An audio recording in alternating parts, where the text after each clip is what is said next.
지금부터 웨슬리안 타임즈 주간 입법 관련 자담회 2차 토론회를 시작하겠습니다.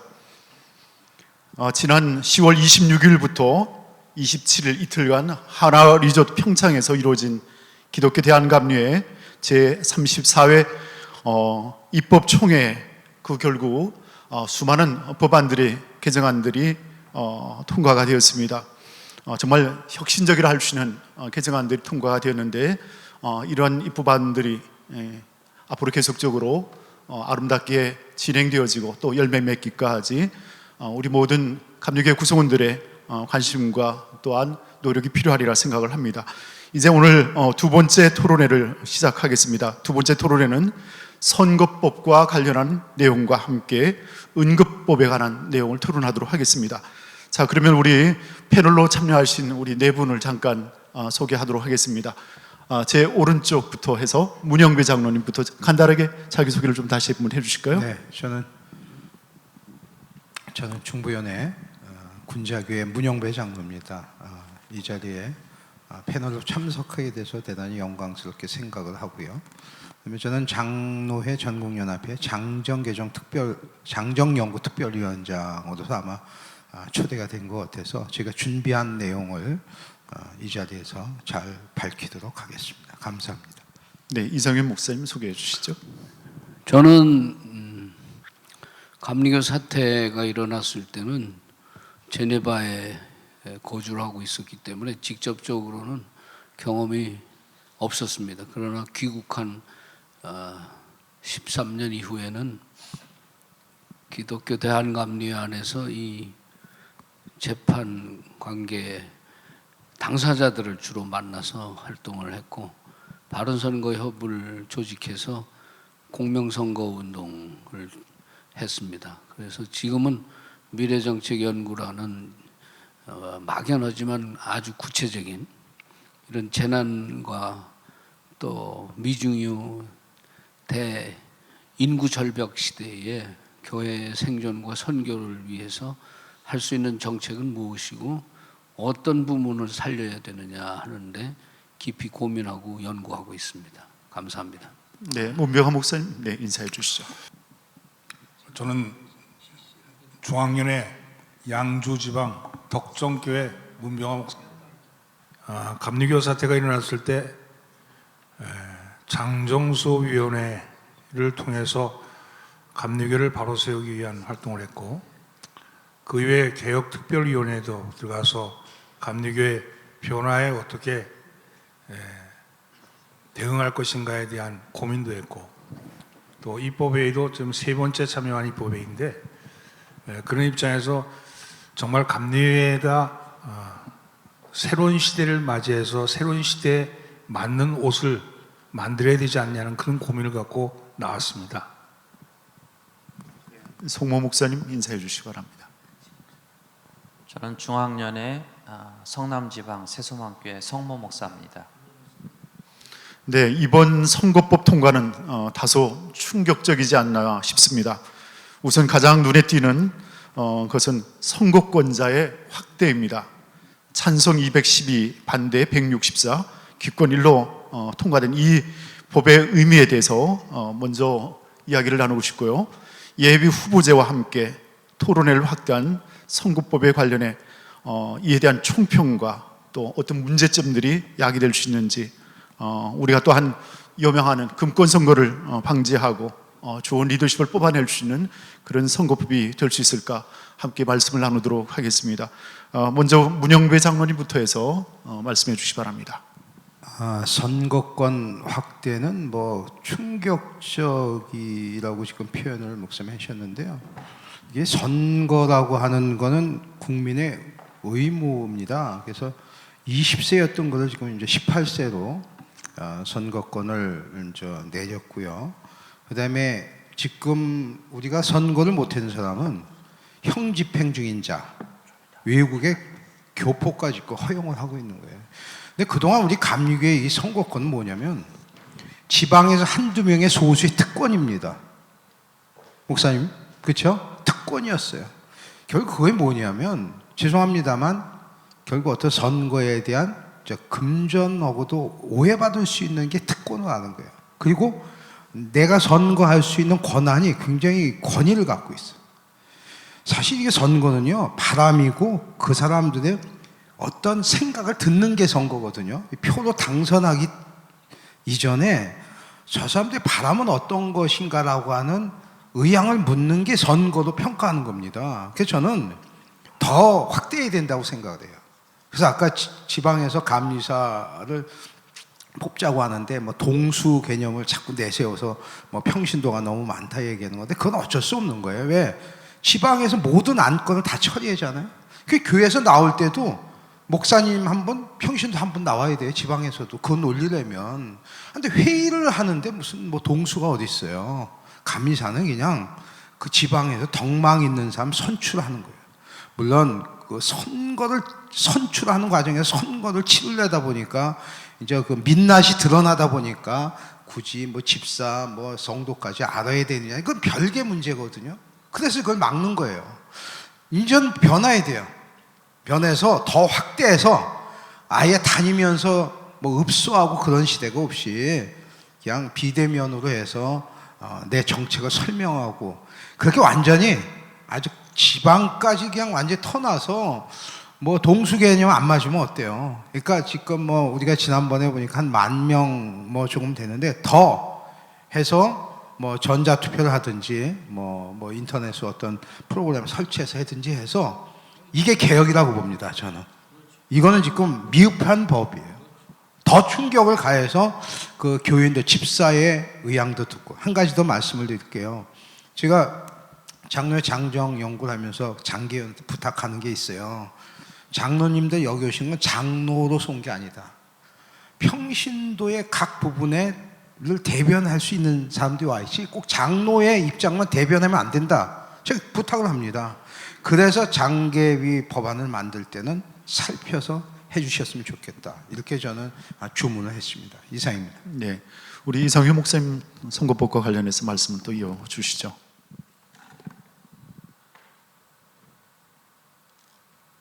파격적인 좋죠. 그 선거권 확대라는 건 사실 꽤 오랫동안 논구했고, 장단기 발전위에서 이 문제에 대한 문서를 제가 꾸민 적도 있고, 그런데 결국은 이제 시대의 추세가 금권 선거를 떠나서 정책 선거로 전환되는 시점에 왔습니다. 그걸 보여주는 거고, 물론 이제 그동안에는 이게 1930년대부터 거슬러 볼 때 한국인과 동수의 미국 선교사가 총회를 구성했었습니다. 그렇기 때문에 1974년부터 일어나기 시작한 감리교 개혁의 또 핵심은 중앙집권 체제를 분산 배치하고 정책과 사업을 나누고 하는 부단한 발전 구조로 왔고, 그러다 보니까 이 소위 대의 민주주의 말고 직접 민주주의의 핵심인 선거권 확대 쪽으로 이게 옮겨 붙어서 결국은 정회원 1년급의 선거권이 허용된 것이죠. 이거는 앞으로 파란을 예고할 만큼 기본적으로 금권 선거의 틀, 그리고 혼란기의 정책 선거 형태를 띨 것이고, 궁극적으로는 감독으로 또는 감독회장으로 나오는 사람의 인격, 또 나가서는 교회 크기만 아닌 정책의 비전, 또 영향력만이 아닌 사람의 내면, 영성의 가치, 영원히 빛나는 그 내면을 서로 소통하고 공유할 수 있는 교권의 심화, 이런 쪽으로 가기를 바랍니다. 이게 가톨릭에서는 추기경을 교황청에서 지명했습니다. 그리고 가까운 개혁의 표방을 하는 이재철 목사의 100주년 기념교회에서는 장로를 임명합니다. 이런 현명한 판단들이 여기 감리교회에 와서는 소위 말하는 직접 민주주의 확산의 한 신호탄으로서 정회원 1년급의 국민연금 가입하고 맞물려서 정회원 1년급이 중간 의사소통의 대변이 된 것이죠. 축하할 일이고, 앞으로 정책 선거를 위한 기반을 튼튼히 닦지 않는 경쟁력 없는 후보들, 자성하고 반성하게 될 겁니다. 감사합니다. 네, 고맙습니다. 우리 문명화 목사님 말씀해 주시기 바랍니다. 선거권 확대 문제는요, 그들의 선거가 우리들의 선거가 되었다, 이렇게 말할 수 있습니다. 정의원 10년급 이상의 그들의 선거가 정의원 1년급으로 확대됨으로 인해서 우리들의 선거가 되었다. 사실은 선거권을 갖지 못했던 그 목사들은 감독이 누가 되는가, 그것이 우리와 무슨 상관이 있느냐 하는 그런 생각을 가지고 있었죠. 그냥 지켜보는 구경꾼에서 이제 참정권을 가진 자로 적극적으로 참여하는 그런 장이 열렸다는 부분에서 굉장히 의미가 있는 그런 사건이고 그런 그런 결정이었다, 그렇게 생각합니다. 두 번째는요, 비로소 정의원이 정의원이 되었다. 그전에는 그냥 이름만 정의원이었는데 이제는 진짜 투표를 할 수 있는 그런 자격을 가진 정의원이 되었기 때문에 비로소 정의원이 되었다고 생각합니다. 준회원에서 정의원 되는 것이 아무런 그냥 연수만 채우는 것이 특별한 자기의 어떤 고난이 없었던 그런 시대에서 이제 투표권이라도 갖게 되는 그런 정의원이 되었다고 생각해서 의미가 있다고 생각합니다. 여기 한 가지 더 덧붙이면, 이제는 감리교의 꼬리를 떼야 된다, 감리교의 정의원 뒤에 따라붙는 계급장을 떼야 된다, 이렇게 생각합니다. 사실은 이 계급장이 붙은 이유는 어디 아무런 근거가 없어요. 그 옛날 총련에서 투표권자를 고르기에 편리한 편리주의에서 나온 겁니다. 이 사람이 몇 년급인가에 따라서 정의원 10년급이 돼야지 감리사 자격이 있었으니까 10년급이 되었는가 일일이 세기가 곤란하니까 거기다 뒤에다가 번호를 붙인 거예요. 사실은 준회원과 정회원만 있는 게 감리교의 교례와 장정인데 그 뒤에다 계급장 붙여가지고 마치 그것이 정회원 몇 년급 이렇게 하면 무슨 계급화된 것 같은 그런 아주 구시대적이고 필요 없는 짓을 해놓은 그런 것들이 이제는 없어져야 된다, 그렇게 생각합니다. 그리고 세 번째는요, 교인들에게 이것이 어떻게 받아들여질 것인가에 대해서 이제 지금은 좀 모르지만 시간이 지나면 지날수록 적어도 감독 정의원 1년급 이상 그리고 거기에 동수의 평신도들이 뽑는 감독이라면 적어도 책임이 지금보다는 훨씬 무거울 것이다. 그 다음에 그러한 지도자가 어떤 잘못을 저지르거나 혹은 잘못된 모습을 보이게 되면 거기에 선거에 참여했던 그 투표권자들도 같이 부끄러움을 느껴야 되기 때문에 이런 거에 대해서는 굉장히 새로운 변화가 올 것이라고 생각합니다. 그런 면에서 이번 선거권 확대에 대한 부분은 정말로 큰 개혁적인 그런 결정이었다, 이렇게 생각합니다. 네, 고맙습니다. 송모 목사님도 말씀을 해주시죠. 제가 입법위의 현장에서 찬성 발언을 했습니다. 찬성 발언하고 이제 결의가 돼서 나오는데 선배 목사님 두 분이서 그래요. 자기는 반대다. 근데 성모 네가 발언해갖고 자기가 발언하려다 말았다. 이렇게 얘기를 하더라고요. 근데 저는 우리 감리교회의 기본적인 정체가 뭐냐? 정치 체제죠. 의회주의에 기초한 감독제다라고 하는데, 일단 의회주의라고 하는 것이 의회 안에서 모든 것을 처리하는 게 의회주의겠죠. 저는 우리 문영배 장로님이 말씀하신 것처럼 지방회에서 감리사 뽑는 게 옳다고 봅니다. 모든 회원은 선거권과 피선거권을 갖는다라고 하는 게 기본 원칙이고, 그래서 지방회원 모두가 선거권을 갖고서 감리사를 선출하는 게 옳다고 봅니다. 현재 감리사는 연회원들이 뽑게 돼 있어요. 연회원이라고 하는 거는 그야말로 정의원 수와 동수의 평신도를 말하는 거죠. 근데 그거는 지방회 같은 경우는 연회원들 그리고 목회자와 동수의 원칙을 위배한다라고 하는데, 목회자와 동수의 원칙이라고 하는 거는 연회나 총회에서 그게 해당된 거지, 실제로 지방회 같은 경우는 의회주의에 기초한다라고 한다면 거기에 있는 모든 지방회원이 감리사를 선출하는 게 옳고, 그것이 민의에 대중들의 의사를 그대로 반영하는 가장 중요한 선거라고 생각을 합니다. 그래서 지방에는 감리사는 지방에서 뽑는 게 옳고 연회에서는 감독과 감독회장을 뽑는 게 옳다고 봅니다. 그리고 두 번째로는 이 정일로 정회원 선거권자를 확대한 것은 선거운동에 상당한 변화를 불러올 것이다 라고 하는 거죠. 그동안은 정 12 이상에게 선거권을 줬고 한결 쉽고 편하게 관리할 수 있는 선거권자들이 이제는 정 1까지 확대됨으로써 그걸 못하게 되는 굉장히 어려워지는 상황이 왔기 때문에 이제는 정책으로 승부하는 수밖에 없을 거다. 맨투맨식의 이런 선거운동은 힘들 거고 장로들의 소수의 그런 어떤 그룹들이 자기들이 몇 표를 가지고 있으니까 각 후보한테 가서 뭐 얼마를 달라라고 하는, 이거는 뭐 제가 명예훼손을 하는 것도 아니고 이거는 사실 있었던 일이기 때문에 이런 현상들이 없어질 거다라고 하는 거죠.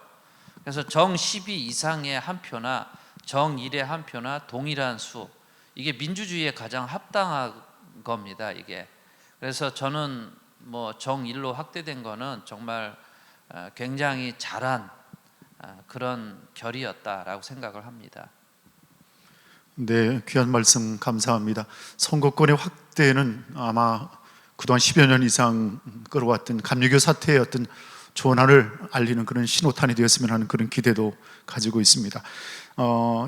혹시 뭐 선거법과 관련해서 뭐 추가적으로 얘기하실 분 계신가요? 네, 계시지 않으면 감독 및 감독회장 선거법에 대해서 계속 말씀을 이어가도록 하겠습니다. 완전히 다른 법이다 이런 표현이 있습니다. 200일 전에 선거 시행을 공고하고 180일 전에 예비 후보를 등록하고 또 150일 전에 후보자 또 기호 확정하고 그리고 그때부터 이제 선거 운동을 진행하는 것이죠. 무엇보다도 토론을 개최하면서 후보들이 가진 정책들을 표현할 수 있는 그런 많은 기회 또 시간들을 이렇게 허락하게 되는데 아마도 선거에 대전환이 있지 않을까 그런 기대를 가져봅니다. 우리 문영배 장로님부터 해서 말씀을 해주시죠. 저 감독회장은 3천만 원인가요? 제가 금액 감독회장 등록을 안 해봐서 잘 모르겠는데 5천이에요? 감독님은 3천. 참 이게 이런 문제 돈을 안 써야 된다고 그러면서 거기서부터 쓰게 돼 있습니다. 그러면 그거에 대한 것을 또 회수를 해야 되고 저는 한결같습니다. 저는 감독 아까 성 목사님 말씀대 연회장 제도로 해서 감독은 되게 권한이 막강한 게 아니고 그냥 감독 중에서 옛날처럼 뽑든가 아니면 교회를 담임하면서 본부의 정책을 개발하고 재산을 관리하는 그런 수준의 관리 감독하는 수준의 이제 말 그대로 감독입니다. 감독은 감시한다는 뜻입니다. 이걸 다른 사람한테 맡기고 감시하는 직제가 이제 감독인데 일을 다 하려다 보니까 이제 권한이 많다 보니까 지금 이렇게 변형된 물론 초기에 감독으로 다시 돌아가는 느낌으로 들어서 이제 계속 소송이 걸리고 그거에 대한 불협화음이 계속 나고 있습니다. 그래서 저 이제 사회선거법을 보면 우리 감리교 선거법 보고 많이 다릅니다. 왜 그러냐면 사회선거법에 보면 세세하게 디테일하게 되어 있어요. 문자는 몇 회 이상 몇 회 내에서 보내고 몇 시 이후엔 못 보내게 다 규정이 되어 있습니다. 그러니까 선거법을 따오려면 제대로 다 따와야 되고 그 다음에 심의분과 있죠. 심의분과 이제 이 사회선거의 심의분과는 후보자 개인에 대해서 검증을 선관위에서 안 해죠. 왜냐면 내가 하버드대 법대라고 우선 내가 이력을 넣지 않습니까? 그럼 그거는 본인이 잘못 나중에 책임을 지는 거예요. 근데 그거에 대해서 뭐 졸업장을 갖고 와라, 자격증을 갖고 와라, 허위로 만들어 냈으면 그걸로 우선 받습니다. 그리고 거기에 대해서 검증은 안 해요. 그 선관위 업무가 아니에요. 선관위가 그 업무까지 하다 보면 엄청 많은 거예요. 다 그 사람 개인의 세세 그거는 제출한 거에 의해서 공고를 하게 돼 있습니다. 그리고 이제 상대 후보나 이제 아는 사람들에 의해서 이제 뭐 이게 비리가 들어오면 잘못되면 그때 이제 심의를 하고 그때 이제 뭐 이렇게 선거에 대한 거 제재를 하든가 벌칙을 줘서 경고를 주든가 그러는 것이. 근데 우리 선관위 법은 선관위가 너무 많은 일을 하려다 보니까 말 그대로 관리를 해야 되는데 관리보다는 완전히 철두철미 이제 심사를 해요. 근데 그것도 이해는 가요. 왜 그러냐면 또 그렇게 그 이용을 해서 그런 걸 내다 보니까 이제 선거 다 소송하고 나면 2년, 3년 걸리다 보니까 이제 그게 이제 2년직에 대해서 미리 검증하는 자체도 좋지만 그 선거권 이런 문제보다 선관위의 어떤 체계가 먼저 관리를 잘 할 수 있도록, 그러니까 선거 그 안에 범위 내에 캐파에 들어온 선거하는 피서권자들이 잘 적응할 수 있고 선거를 등록하고, 또 선거권의 확대는 아까 얘기했지만 이제 그런 부분이 좀 디테일하게 선거관리위원회에서 좀 만들어져야 되지 않겠나 이렇게 생각을 합니다. 네, 우리 이상현 목사님 말씀을 해주시죠. 사실은 교회가 부흥되고 교인 수가 증가하게 된 과정에는 교회의 리더십이 참 중요했어요. 설교를 잘하고 또 온화하고 인자하고, 그리고 무엇보다 헌신적인 삶을 사는 목사를 교회의 머리처럼 믿고, 그렇게 해서 교회가 부흥이 됐고, 그러니까 감독직도 성별되고 교회의 머리로서 책무를 다하고 이런 그 전통과 내용이 있어요. 그런데 이제 교회가 이제 저렇게 무언가 납득이 가지 않는 사람이 당선이 되고 온갖 불법을 저질렀는데도 묵과되고, 이제 이게 지난 우리 감리교 선거의 얼룩진 내용입니다. 그래 횟수를 거듭할수록 양질의 사람들이 나오면 좋은데 총회 횟수가 34회 이렇게 오다 보니까 점점 불신의 상대가 늘어나고 이제 이런 거죠. 근데 이제 뭘 좀 정해서 한다고 그러지만 사실은 사람은요, 정치 심리학이 존재하듯이 정치 역학상으로는 심리학이 우선입니다. 정책이나 사람됨보다는. 그러다 보니까 선거권 확대라는 쪽으로 이게 불이 붙어서 이제는 그야말로 청년 목회자들 거기에 동수로 참여하는 교인들이니까 지방회에 인원이 모자라게 되면은 권사님도 장로님처럼 들어가게 되고, 또 이번에도 총회 끝나니까들 한마디씩 했는데 이제 어려운 도농복합지역이나 농촌지역연회에서는 아무래도 집사도 총대로 들어올 거다. 그런 이제 이런 예견들은 뭘 말해주냐면 기존의 기득권자들 입장에서는 굉장히 불안한 충격이죠. 근데 중요한 건 그러면 그럴수록 좀 공명정대하게 집행을 해줘야 되겠는데 아무래도 이 패거리 유산이 남아가지고 패거리 정치로 가는 거예요. 우리가 남이가 이 조직 관리하는데 네가 반대할 게 뭐 있냐?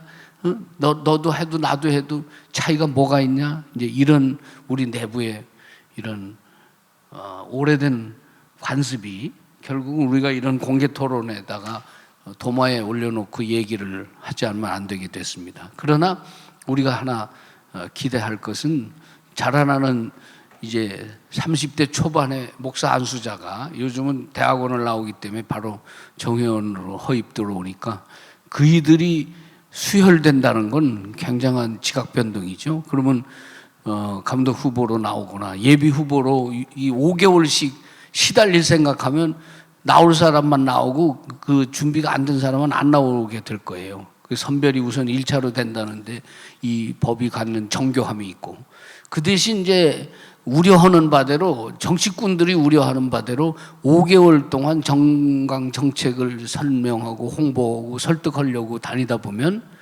분명히 경비가 더 많이 깨질 것이다. 이제 이런 좋지 않은 비평도 나오는데 사실은 그거는 차치하더라도 교단 문제를 좀 더 확대하고 분석하고 다시 평가하고 미래적 비전을 담아보고 거기에 혼신의 힘을 다하고 교회를 뭔가 새롭게 하고 부흥시킬 수 있는 양적으로만 아니라 질적으로 또 내면적으로 성숙해지고 내면의 질서가 그리스도 복음 안에서 변화된다면, 이렇게 된다면 우리는 직접 민주제에 영향을 입은 감리교로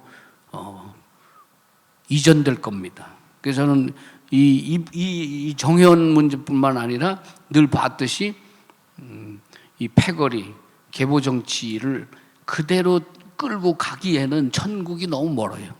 이걸 끊고 가기에는 용기가 부족하고, 그리고 그걸 과감하게 결단해서 그런 것들을 좀 벗어나서 네가 남이다 하고 자신을 가져서 감리교회도 새롭게 하고 본인도 좀 좋은 평가를 받고, 뭐 꼭 역사에 이정표가 세워지지 않더라도 본인이 스스로 생각해도 대견하다는 격려를 우리 스스로 또 우리 총회원들이 또 아니면 회중들이 나누고 갖기를 희망해 봅니다. 감사합니다.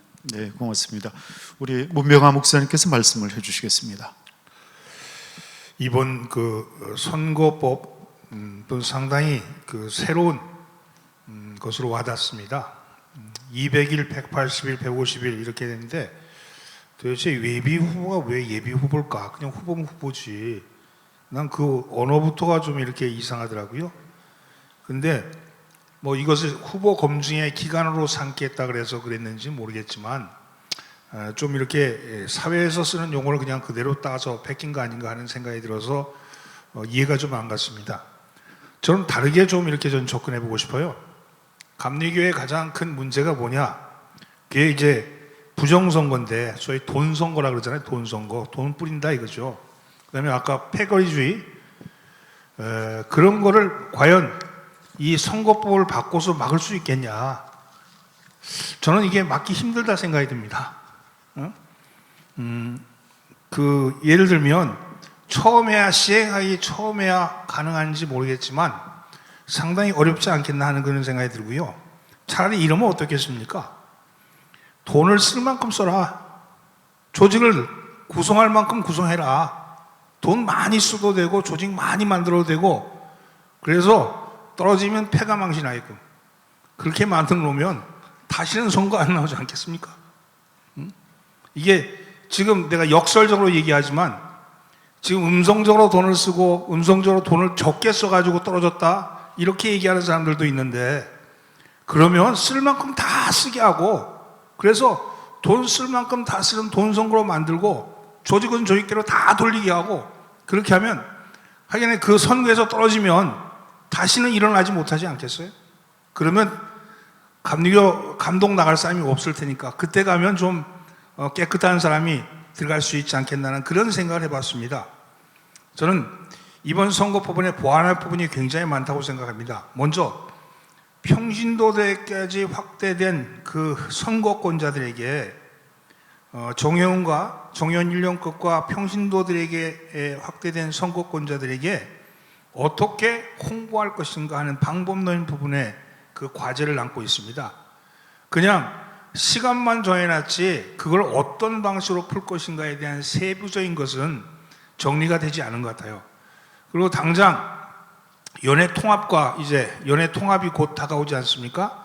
연회 통합과 어울려서 지금 감독 나가는 사람들이 지금 연회들마다 학연이라는 그에 의해 순서를 정해놓고 있는데, 이제는 조만간 이게 무너질 테니까 이제는 이번 선거 다음 선거는 아마 굉장히 과열되지 않겠나, 연회 통합을 앞두고 그런 생각이 들어서 이 부분에 대해서 정교한, 지금까지 선거운동을 해왔던 사람들 이제 다 무효고 다시 선거운동을 시작해야 되니까 굉장히 어려워지지 않았겠는가 하는 그런 생각을 가지면서 선거법에 대한 보완할 부분들, 그리고 방법론적인 어떤 로드맵을 빠른 시일 내에 제시해 줬으면 좋겠다, 그런 생각을 갖습니다.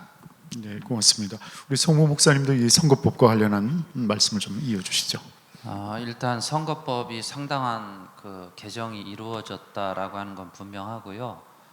선거운동 기간이 5달로 늘어났다라고 하는 것은 굉장히 그 후보들한테 피곤한 일인 것은 분명한데, 저는 이 부분을 어떤 맨투맨식의 그런 선거운동이 아니라 온라인을 통한 SNS를 통한 어떤 정책 토론으로 이끌어가면 되지 않을까. 그래서 이 선거법 개정을 했는데 선거관리위원회에서 그 할 때마다 시행세칙을 자기들 자체적으로 결의해서 그걸 집행을 하죠. 그래서 시행세칙에서 세밀하게 이렇게 만들면 좋겠습니다. 그래서 과열되지 않도록, 그리고 어떻게 하면 정책 중심의 선거가 될 수 있을까를 고민해서 그렇게 만들어 나가면 되지 않을까, 그런 생각을 해봅니다. 제가 잠깐만. 오정배 목사 네. 장로님 말씀. 예. 아까 이제 문 목사님 그 말씀해 주셨는데 이제 사회선거법을 제가 볼게요. 사회선거법은 이제 금원이 두 가지로 분리됩니다. 우리는 돈을 안 쓰는 선거냐? 그런 게 아니고 사회선거는 그 가이드라인을 정해줍니다. 그러니까 도우미, 선거 보조는 몇 명, 또 직원은 사무국 직원 몇 명 이렇게 해서 딱 라인을 정해줘요.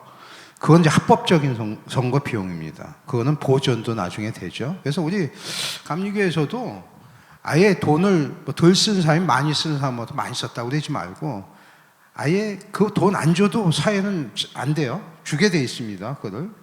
그럼 그 가이드라인 정하면 돼요. 그러니까 선거운동원을 등록을 해서 뭐 5명 이내, 하루 일당 얼마 이렇게 주면 되는 거예요.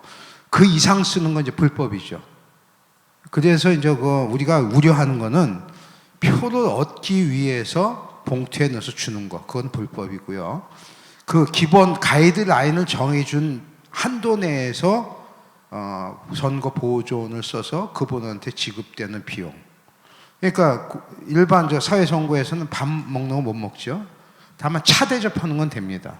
그러니까 그런 식으로 도입을 완전히 갖고 와서 어느 그러니까 선거 운동에 할 수 있는 비용과 가이드라인을 정해주면 문제가 없어요. 근데 그것까지도 못하게 하면 사실 후보자 혼자 다녀야 되는 건데 그건 아닌 거거든요. 그러니까 최소한대 비용은 다니는 그 선거운동원을 비용 월 얼마, 하루에 일당을 얼마씩 주게끔 강제적으로 해놔야지 그분이 나중에 보호는사가 안 됩니다. 왜? 그걸 합당하게 내가 노력한 만큼 도와준 만큼 받으면 되는데 그걸 안 받고 이제 자리도 약속하니까 이제 문제가 되는 거예요. 그래서 그런 게 아까 성모 목사님 말씀에 그 선관위에서 시행세칙을 하기 전에 그것도 이제 장정이나 여기서 좀 어느 정도 디테일하게 좀 부분이 나왔으면 좋겠다. 이제 그 생각을 제가 아는 대로 좀 말씀드렸습니다. 네, 고맙습니다. 혹시 선거법과 관련해서 뭐 추가적으로 좀 부연하실 분 계신가요? 네, 이상윤 목사님.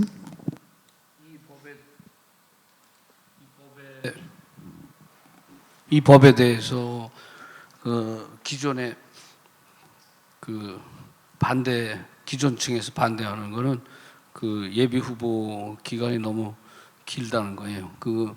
그거는 사실 지금 문제가 되죠. 저게 제가 그 전에 경험해 보니까 토론을 이끌 만한 능력이 없는 사람들이 금권을 갖고 했어요.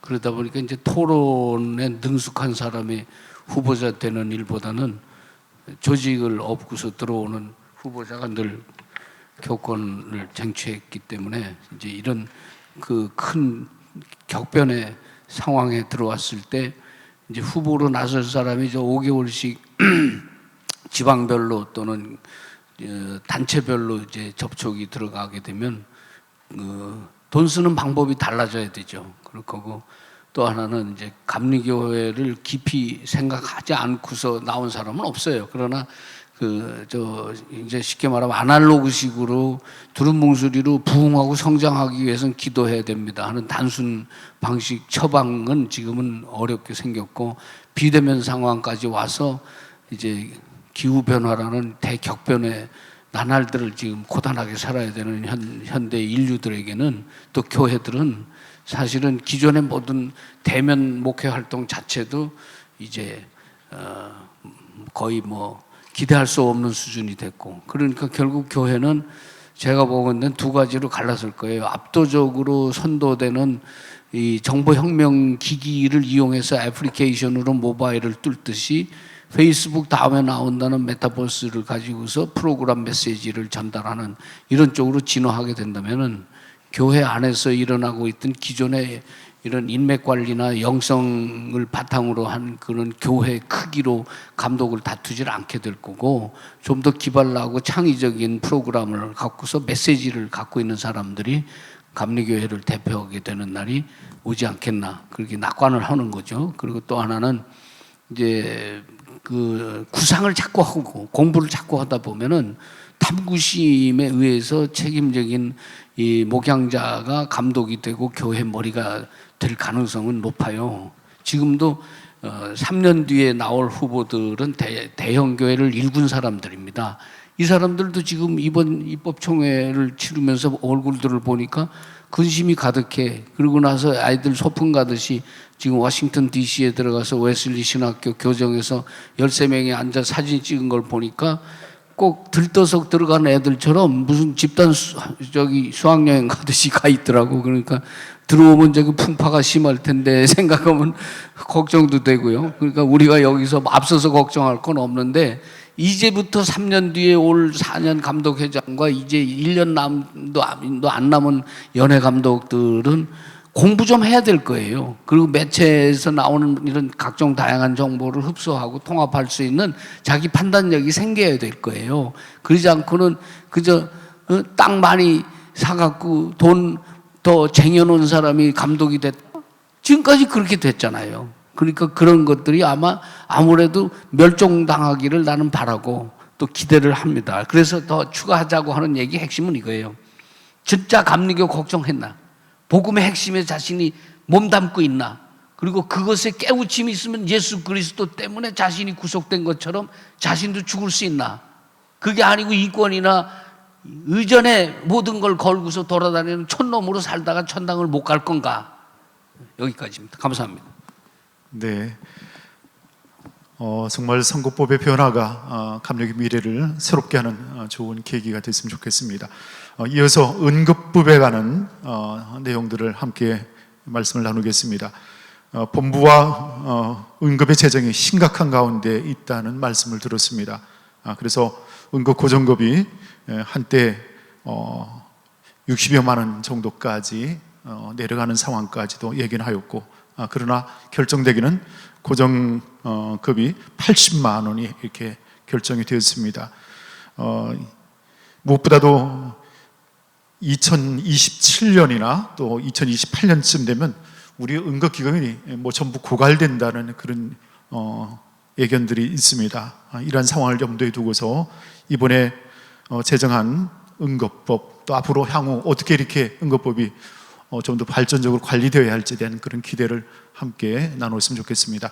우리 성모 목사님, 네, 먼저 말씀을 시작할까요? 저는 응급법이 일단 80만 원으로 줄은 거에 대해서 저는 그래도 찬성을 했습니다. 그 입장에서 찬성을 했는데, 왜냐하면 어떤 가정이나 어떤 단체나 수입을 보고 지출을 결정을 합니다. 수입이 얼마냐에 따라서 지출이 결정되는 거지, 응급법을 갖다가 1년에 2만 5천 원 혹은 2만 3천 원, 지금은 이제 2만 원으로 이렇게 줄여놓고서 그 재원을 마련하기 위해서 부담금을 올리고, 그래도 안 되니까 교역자에게 부담을 시키는 3년에 한 번, 2년에 한 번, 1년에 한 번 이런 식으로 부담을 시키는 거는 저는 이거는 거꾸로 된 거다라고 생각을 합니다. 저는 오래전부터 이 그 부담금, 응급부담, 응급금이라고 하는 것이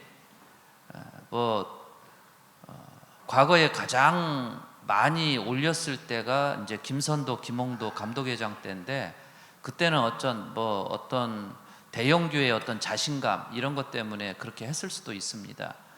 근데 그 이후로 이제 교회가 줄어들고 성도들이 줄어들고 헌금이 줄어드는 이런 상황 속에서 그럼에도 불구하고 여전히 응급부담금이 줄 돈이 점점 없어지고 고갈되기 때문에 계속해서 이제 손질을 가하는 거죠. 손질을 가했는데, 저는 한 10여 년 전부터 이게 5, 60으로 줄이지 않으면 제도 자체가 깨질 거다라고 이렇게 주장을 했습니다. 그랬더니 너무 과격한 주장이 아니냐 뭐 이렇게 얘기들도 해요. 근데 그러지 않으면 응급제도 자체가 깨지는, 나중에 응급부담금을 다 걷어도 은퇴하신 목사님에게 나눠드릴 돈이 없는, 그리고 나눠드린다 하더라도 10만 원, 20만 원밖에 드릴 게 없는 이런 상황이 오기 전에 5, 60으로 일단 줄여놓고 정립을 해나가면서 제도 자체를 유지하는 방안을 마련을 해야지,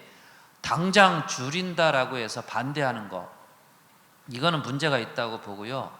그리고 제 주위에는 다 뭐라고 하더라고요. 이 줄이는 거에 대해서. 특히 이제 나이 드신 분들이 많이 반대를 하는데, 물론 은퇴를 하고 나서 이제 받을 돈이 줄어드는 거에 대해서 우려할 수는 있습니다. 그런데 문제가 뭐냐면, 그분들이 주장하는 게 뭐냐면 수익 사업을, 그래서 기금을 마련하는 방안을 마련하자라고 얘기를 하는데, 기금을 어떻게 마련을 하겠어요? 제가 볼 때는 뭐 본부 일용연수원으로 본부 옮긴다, 그 다음에 금촌 땅 팔아갖고 팔기 전에 뭐 거기도 어떤 계획을 가지고 수익 사업을 한다, 뺀 그런 거예요. 근데 근본을 들여다보면요, 거기에 정치꾼들이 끼어들어가갖고 어떻게 하면 내가 이 감리교단의 빌부터 기생해갖고 내가 먹고 살을까, 피 빨아먹을까, 맨 이런 것밖에는 없습니다. 저는 그냥 이게 뭐 많다 적다를 떠나서 이 응급제도라고 하는 것 자체가 존속하기 위해서 어떤 태도를 가질 거냐라고 하는 이런 관점에서 접근을 해야지, 그냥 100만 원에서 80으로 준다, 뭐 이거 갖고서 펄펄 뛰는. 그래서 저는 그랬습니다. 뭐 재원을 마련할 것 같으면 본부도 팔아라. 그냥 광화문에 있는 빌딩도 팔아버리고 일용연수원도 팔아버리고 금촌 땅 다 팔아버려서 은퇴하신 목사님도 한 200만 원씩 드려라. 저는 그렇게까지 과격하게 얘기를 했는데, 저는 응급에 관해서는 이건 정말 그 정직한 사람에 의한 컨설팅, 정직한 사람에 의해서 다시 재설계가 돼야 된다라고 생각을 합니다. 네, 우리 송모 목사님 말씀을 해주셨습니다.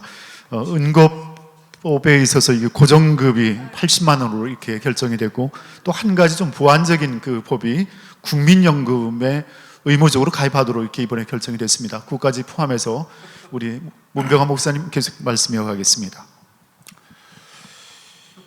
응급 고가를 가지고 공가를 쳐가지고 응급을 깎는 거 아니냐. 왜냐면요, 얼마의 수요자가 얼마인지 그건 지금 나와 있겠죠. 근데 앞으로 은퇴할 사람도 나와 있을 거 아니겠어요? 그리고 앞으로 얼마를 받을 사람도 나올 거 아니겠어요? 다 계산하면? 그러면 지금에 있는 응급기금을 가지고 어떻게 하면 언제까지 갈 건가가 나오지 않겠어요? 근데 그런 기초적인 자료는 제시하지 않고, 응급이 고갈되니까 80만 원으로 낮춰야 된다, 공갈치는 거예요. 저는요, 응급제도 자체에는 굉장히 좋은 제도라고 생각합니다. 근데 그것이 우리 한국 사회가 연금을 갖지 못했을 때 감리교회가 응급이라는 것을 통해서 굉장히 자부심을 높여놓은 제도라고 생각하는데, 이제 연금이 마련되어 있으니까, 국민연금이, 응급제도는 돈으로 주는 응급제도를 변화시켜야 된다고 생각합니다. 그래서 응급제도는 노인복지 차원으로 변화시켜야 된다고 생각합니다. 예를 들면 은퇴하신 목사님들 중에 응급도 받고 교회에서도 돈 받고 교회에서 집 받고, 그리고 또 또 군대 갔다 와서 장교로 제대해서 장교로 군인연금 받고 2중 3중 받아서 목회할 때도 부자였고 은퇴하고도 부자인 그런 목사님 있는 반면에, 평생을 목회하면서 어려운 교회 건축할 때 돈 다 털어놓고 어려울 때 교회 세우고 부흥했다가 나오니까는 수급자도 안 되는 그런 상황이 되는 목사님도 있다, 이 말씀이죠. 이런 목사님들을 그러면 어떻게 똑같은 돈으로 그들에게 그냥 돈을 줘가지고 응급이라고 말할 수 있느냐? 저는 노인복지 차원에서 노인복지는 세 가지입니다. 첫째 주거, 두 번째 여가, 셋째 의료입니다. 주거 차원에서 일단 모든 은퇴자들은 기본적으로 콘도형 실버타운을 건설해서 그 콘도형 실버타운에 들어갈 수 있는 자격이 주어집니다. 들어가고 싶은 사람은 들어가는데 들어가기 싫은 사람은 안 들어가도 돼요. 그렇게 되는데 예를 들면 큰 교회에서 아파트도 없고 이런 사람은 안 들어가겠죠. 그러나 기본적으로 감리교 목회자가 은퇴하고 나면 주거 문제는 해결되어야 된다 이렇게 생각합니다. 그 주거 문제를 해결하고 두 번째는 여가입니다. 여가는요 각 실버타운형 그 실버타운에 예를 들면 수경 재배 시설을 만들어서 그 수경 재배 시설에서 수경 재배를 하루에 3-4시간 정도 하고 나면 용돈도 벌고 그리고 지역에 그 채소도 공급하는 그런 좋은 그런 여가를 할 수 있다고 생각합니다. 그런 여가 지역. 그리고 세 번째는 요양시설. 우리 감리교가 통합 요양시설들을 만들어서 은퇴한 목사님들이 노인 요양에 필요하다면 들어갈 수 있게끔 하는 그런 세 가지 안을 갖고 하는데 이것이 이제까지 돈으로 나눠줬던 응급제도를 복지적인 차원의 응급제도로 바꿔내고 지금 있는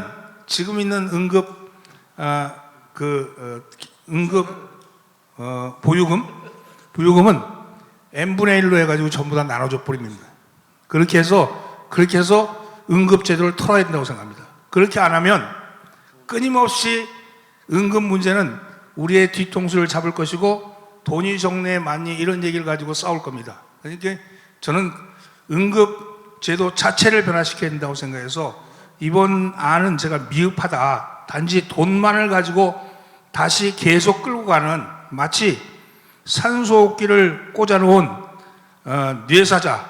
뇌사자에게 산소호흡기를 꽂아놓고 생명을 연장하고 있는 그런 꼴밖에 안 된다 이렇게 생각합니다. 네, 우리 이상윤 목사님도 말씀을 해주시겠습니다.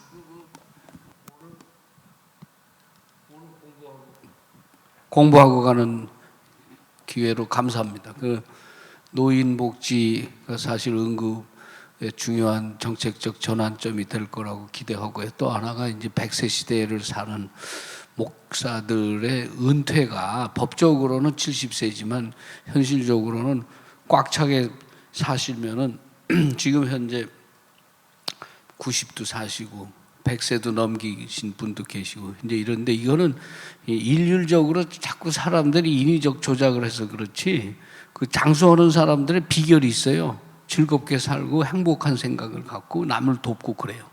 그런데 이제 이게 아니고 그 사실은 이제 유럽에서는 80% 정도의 그 자기 월급을 은퇴금에서 보상을 받는데 이번에 이렇게 80만 원으로 내려놓으니까 이제 원로 목사 그 대화를 이렇게 들어보면 이제 자기들이 받으려고 생각했던 것에서 30%도 안 남았다는 거죠.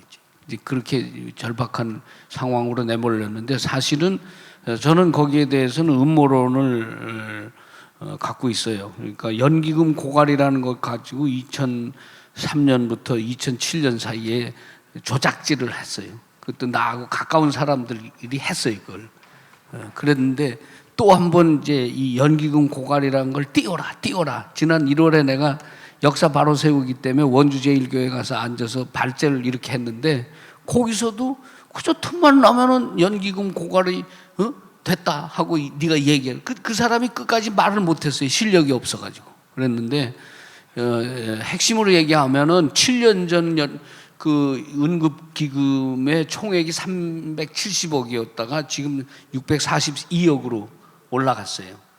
자, 무슨 말인가 하면은 수혜자들이 1,800명 이상을 넘지 않는 상황에서 2040년까지 수혜자를 5,000명으로 계상한 거는 숫자상의 문제예요. 그게 내용적으로는 이 연기금을 어떻게 정책적으로 투자하는 그런 원칙과 책임자가 없기 때문에 이 공포를 전가하는 거예요. 그 내용적으로는 이것도 팔아먹고 싶고 저것도 청산하고 싶겠지. 그러나 그것도 안 되고 저것도 안 되는 상황인데 이제 나온 게 이 집권 이 이철 감독회장 집권 초기에 나온 거는 소위 말하는 총회 장소 옮기기예요.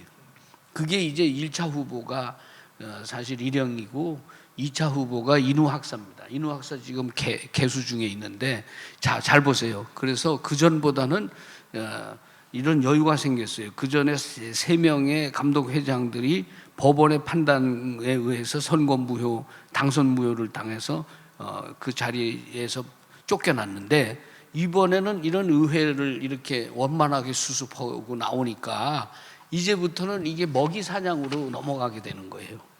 그래서 생긴 일들이야 이게 다.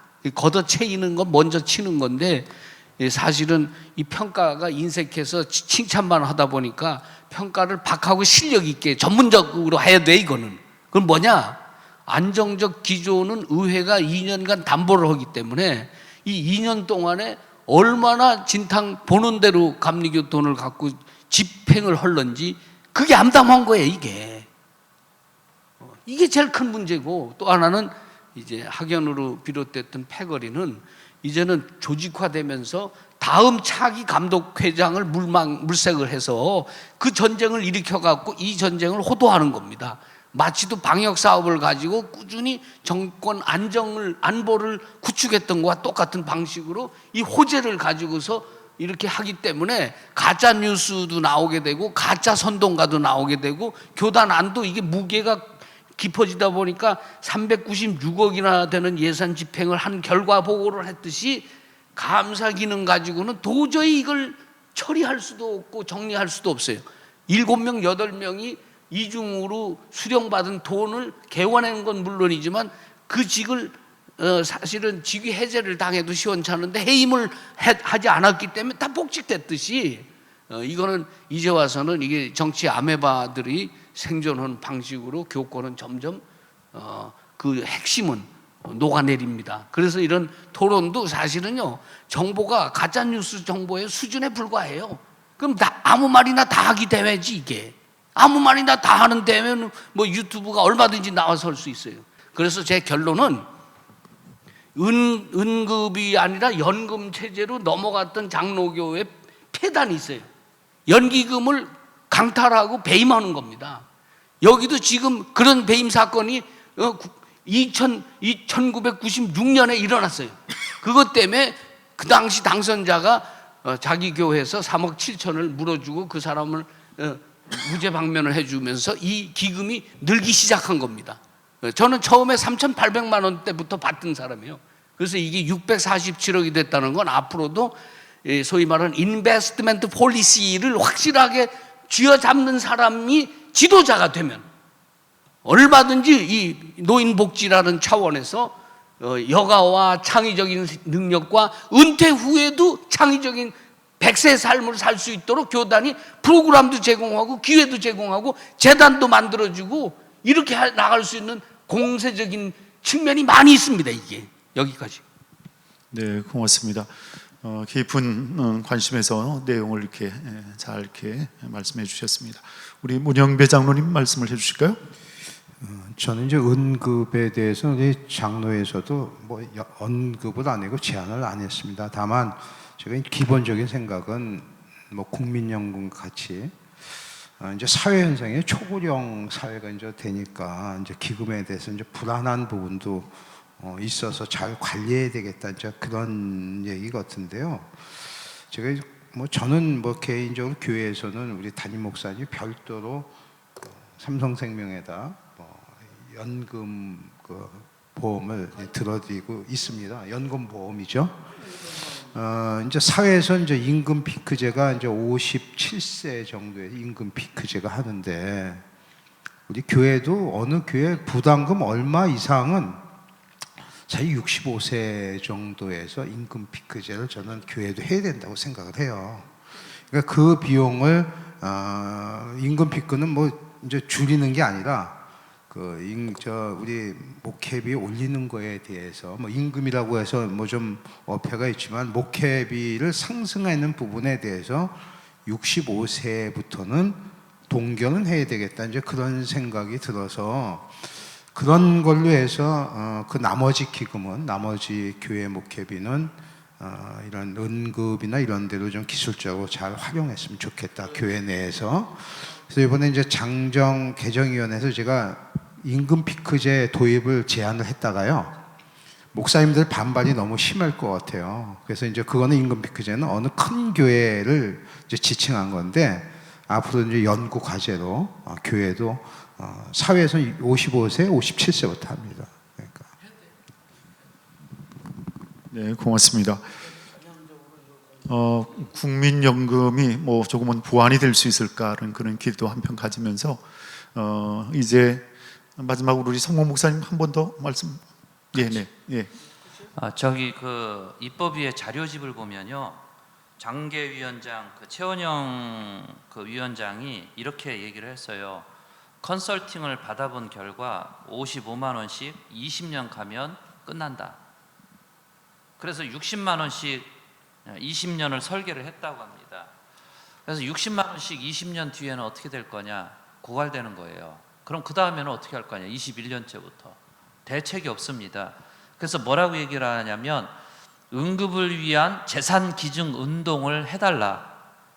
그 다음에 지방의 연회에서 의지를 가지고 원로 목사님들을 도울 수 있는 방안을 모색해달라. 이거는 대책이 없다는 얘기예요, 한마디로.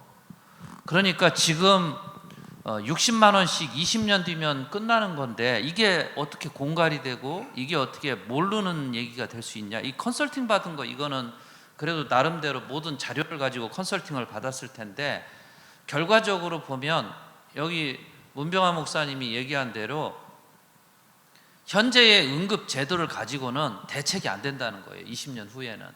그럼 어떻게 할 거냐? 이 방안을 다시 마련을 하는 수밖에 없다라고 하는 겁니다. 나이 드신 분들은 계속해서 뭐 어떤 방안을 마련을 하고 뭐 기금을 모금을 하고 이러면 된다라고 하는데, 그럴 것 같았으면 지금부터 해야죠. 지금도 안 나오는데 앞으로 나온다는 보장이 있습니까? 네, 그러면 우리 문병환 목사님 좀 추가적인 또 말씀하시겠다는데 제가 들어보겠습니다. 그 송무 목사님 그 컨설팅 자료 보셨어요? 자료 원 자료를 봤냐는 거예요. 원자료는 대충 나와 있죠. 제가 볼 때는 공갈입니다. 왜냐면 적어도 이게 앞으로 은퇴할 사람들의 연급순을 전체 더하고 이렇게 해가지고 자료를 보여주고 이러니까 우리가 이렇게 하다 이렇게 하고 20년 후에 고갈되는 거 본인들 다 은퇴해요. 본인 책임 없는 얘기예요. 그냥 아무 말 잔치하는 거지. 아까 우리 이상윤 목사님처럼 그 20년이면 다 고갈되는데 왜 80만 원으로도 합의는 해요 또? 난 그것도 이해가 안 가요. 또 원로 목사님들의 모임에서 원로 목사회 전국 회장이랑 최 감독이랑 만나서 합의했다는데 난 그게 무슨 자격이 있는가 그런 생각이 들어요. 또 곧 은퇴를 앞두고 있는 사람도 얼마나 많은데 그 사람들의 권리는 왜 뺏어? 저는요, 이 응급제도 자체는 지금 너무 낡은 옷이에요. 낡은 옷은 벗어버려야 됩니다. 계속 입고 있으면 냄새만 나는 거예요. 그런데 이 낡은 옷을 벗고 적어도 투트랙을 가야 된다. 국민연금을 통해서 모든 목회자들은 대한민국 국민이 받고 있는 연금, 기초연금 제도에 따른 연금을 받아야 되고, 그 다음에 감리교 목사로서 가지고 있는 자부심, 그것은 응급제도의 개선인데, 그건 아까 제가 말씀드린 것처럼 주거시설과 여가시설과 의료시설을 갖추고 있는 복지 차원에서 필요한 사람들에게 응급이 지불되어야 된다. 필요 없는 사람들, 돈이 많은 사람들, 다른 데 연금 받는 사람들 2중, 3중 그거에 돈을 나갈 이유가 없다. 저는 그런 생각을 가지고 있습니다. 네, 긴 시간 동안 이렇게 토론에 참여해 주신 우리 패널 여러분들께 감사를 드립니다. 웨슬리안 타임즈 주간 입법 관련 자담회 2차 토론회를 이제 마치려고 합니다. 이어서 또한 3차 토론회가 계속되어질 텐데요. 깊은 관심을 가지고 응원해 주시면 감사를 드리겠습니다. 우리 박수하면서 마치겠습니다. 네, 고맙습니다. 조금 쉬셨다가 바로